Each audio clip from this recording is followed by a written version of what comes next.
Okay, so this is definitely one of our family favorites in the Dean house. We are going to be making some chorizo hash.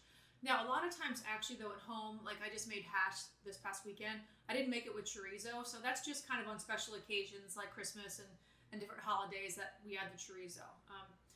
But today we're going to add the chorizo so you kind of understand how to do it with that way. And then it's kind of just doing the same thing, but you don't add the chorizo. So you'll really be able to see the difference. But really the essence here is that you're going to really understand how to make the hash. So let me just kind of explain the ingredients that we have here. I have about 3 like good sized potatoes here. I think it was 3, like about 3 or 4 potatoes, cut up, cubed, kind of small pieces. We have 2 links of chorizo here. You could use more, you could use less. Really, it just depends on how much chorizo you want. It doesn't really matter. It's not going to change the essence of the dish. So cut up onion here, and then some red and green pepper. Just use whatever pepper you have, but don't discount the green pepper.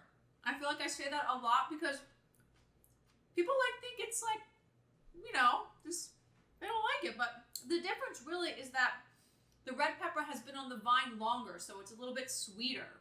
Like, you ever tasted shishito peppers where you've had a green pepper and a red pepper? The red pepper is that much sweeter, but same thing here. So because I don't really want it to be sweet, right? So I like that kind of combination here. All right, but the first thing really is that we have to par-cook the potatoes.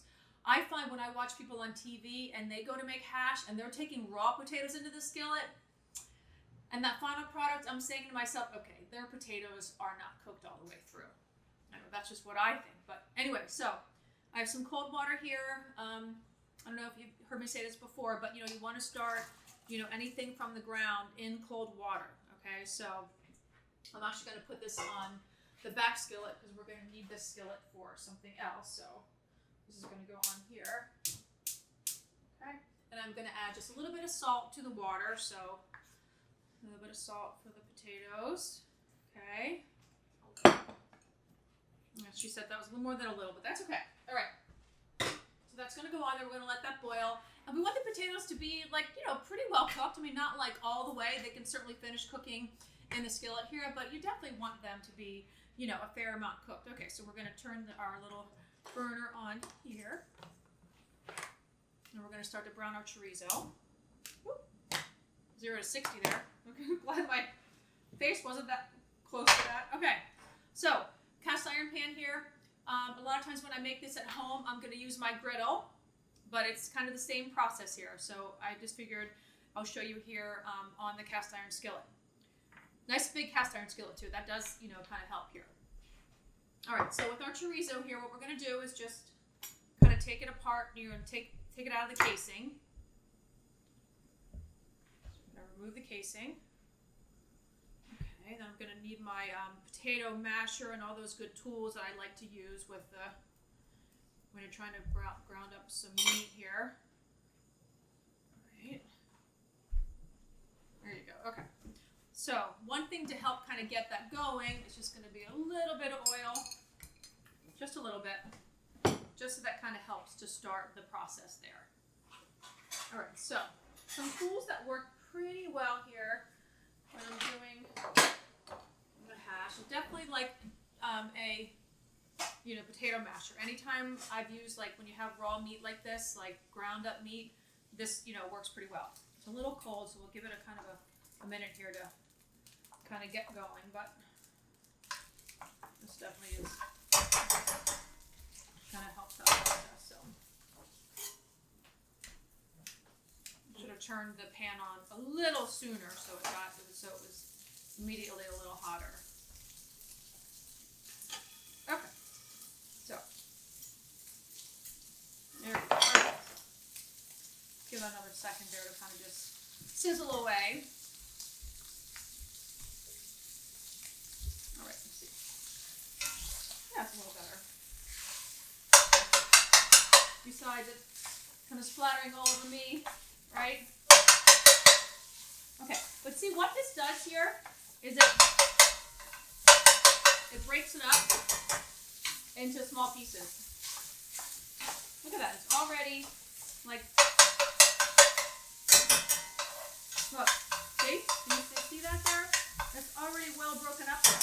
I almost don't need, this is another one that we always use. This is great. You guys have seen this before if you follow me, right? Look at that.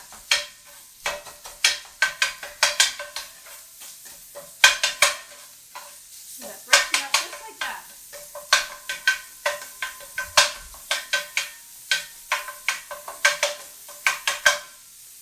Okay, that looks good. All right, so we're gonna add our,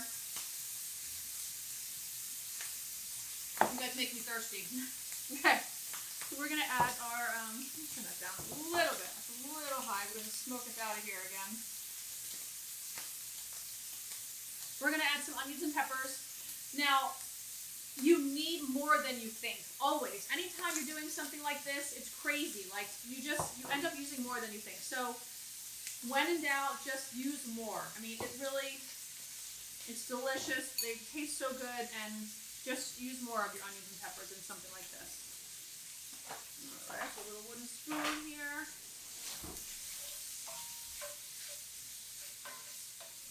Now, if we were not adding the chorizo, okay, so back up for a minute, right? We still would do the same thing with the potatoes. You're still going to parboil the potatoes. They're doing fine over there. I really should put a lid on them, actually. But what you would do is you would start with some butter, maybe butter and oil, all right? And then you would add your onions and peppers. And you would start sauteing your onions and peppers. So we want them to get nice and softened, okay? So we're going to let this kind of keep going here. We're going to let our potatoes come to a boil. And then we will check back in with you guys. We'll show you, kind of how we've progressed. But so far, so good, right? Chorizo, onions, peppers, potatoes. Like, you guys got this. Okay, welcome back. So, just first of all, here's one of the reasons why I tell you to use more onions and peppers than you think. Because look at how much this is reduced. Remember, like, vegetables are like, there's so much water in vegetables. So look, right? I mean, it's like what happened to them, okay? So the potatoes are, like, they're pretty cooked, right? I mean, they're not like, you can squeeze it and, it kind of mushes up a little bit, which is what you want. So we're gonna add the potatoes. Now, one thing is you gotta be really clear here. Potatoes and salt and pepper are really good friends. Okay, so we are going to be pretty generous with adding some more salt, and also we're going to need to add some oil of some kind, like some kind of fat, right? So we are going to go ahead and add, I don't know, we'll do a little bit of olive oil and butter. So a little bit of olive oil here, okay, a little bit of butter. Remember, those are wine bottles that I use there, right, for that. A little bit of butter. And some salt. It's going to go in. Turn the heat up a little bit more. Okay. A little bit of salt here. Remember, I told you salt and potatoes are really good friends. They like each other a lot. And some paprika. Paprika is really good with potatoes as well. It's not just for the coating on deviled eggs, right? Like old school. Actually, when I used to work at the beach in Delaware, at this breakfast restaurant in Dewey Beach, a couple things I learned from the chef there. He was a crazy guy, but one thing was he always put paprika on his eggs. On his potatoes. And they were good. They were really good. Okay, so, no, this is kind of coming together here. Should I turn up the heat a little bit? But, kind of what I like to do, my little signature hash move, I guess you could call it, is I do like to kind of crush it up a little bit. So it kind of, sorry, it's so loud. So it kind of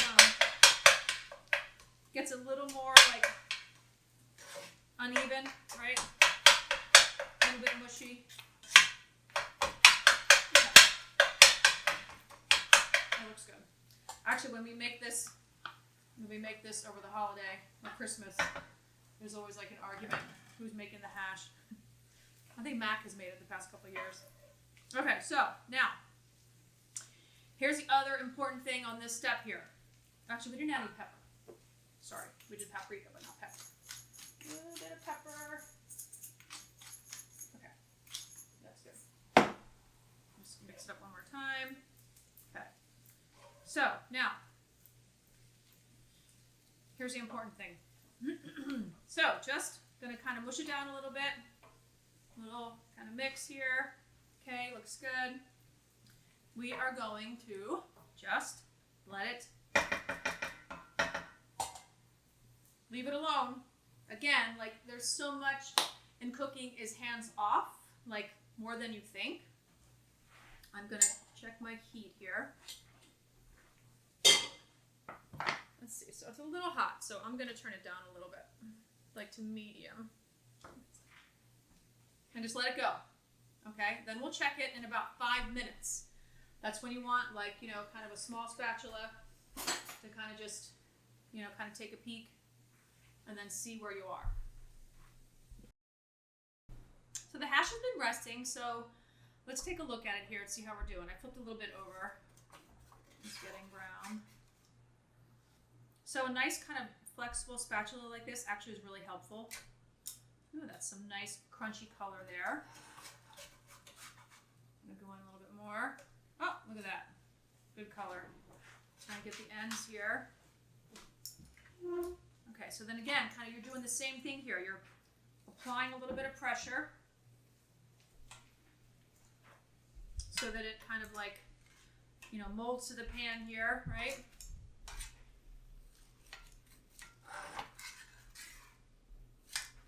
So, and I think people too get a little confused, like between home fries and hash.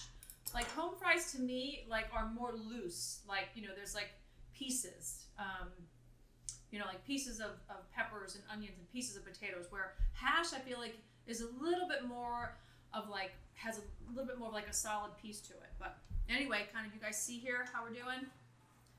Looks good. You got some good, you know, kind of a little bit of crunch here, a little bit of browning, which is nice. And it's the kind of thing where also too, like right now, you could just kind of turn it to low and let it sit. You could actually transfer this like to a sheet pan, you know, like one of those smaller sheet pans, and then just spread it out on that and put it on broil. So you could, you know, broil the top. And then, you know, you could serve this during the week with some chicken. You know, maybe not the chorizo part, but, you know, just the kind of potatoes, peppers, and onions part. You could serve it, obviously, with steak. It would go really well. Steak and potatoes, right? So, in any case, and of course, you know, you're going to serve it, you know, the kind of the basics, like with eggs, right? With a fried egg or with poached egg, whatever, you know, however you take your eggs. But anyway, so I'm going to let this kind of keep going here, but it's pretty much almost done. We're going to let the other side brown well and just kind of keep it on the back burner here. All right, so the hash has been kind of sitting on low. I haven't really done anything to it. I've just kind of looked at it. I did notice here that, you know, it's kind of shrinking a little bit from the sides of the pan, so I can tell, like, okay, so it's, you know, pretty well, you know, cooked here at this point. I mean, it was already cooked, but as far as like kind of browning. So I'm going to do is just kind of take a little like piece here. Moment of truth. Are you ready? Okay, let's see. Oh, look at that. I mean, that looks really nice. I think that looks yummy. Take another piece here, see how we did. I mean, that looks delicious. What do my people say around here? Huh? What do you think? Does it look good? Looks good. Okay, so now again, you could serve this with, you know, obviously some really yummy eggs, some poached eggs or a fried egg. And you know what I recommend serving it is like in a shallow dish, a shallow kind of dish, because then you it kind of keeps it in. Obviously, or you could put a little egg right on top of that, but you can serve it with some steak. So let's just kind of review really quick what we did with the hash. So remember, we cut the potatoes, cooked them in some, you know, cold water, boiled them till they're, you know, pretty well cooked. We sauteed our chorizo. We added our peppers and onions. You know, we added a little bit of extra oil, and when we added our potatoes and more seasoning, you know, more salt and pepper, especially salt, because remember, potatoes and salt are good friends. So I'm going to take a little taste here for you guys.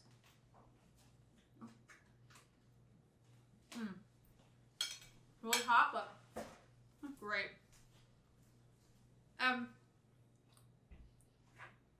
said, you don't have to add the chorizo to it. You could just do it without the chorizo. But, you know, kind of either way, hash is a good dish.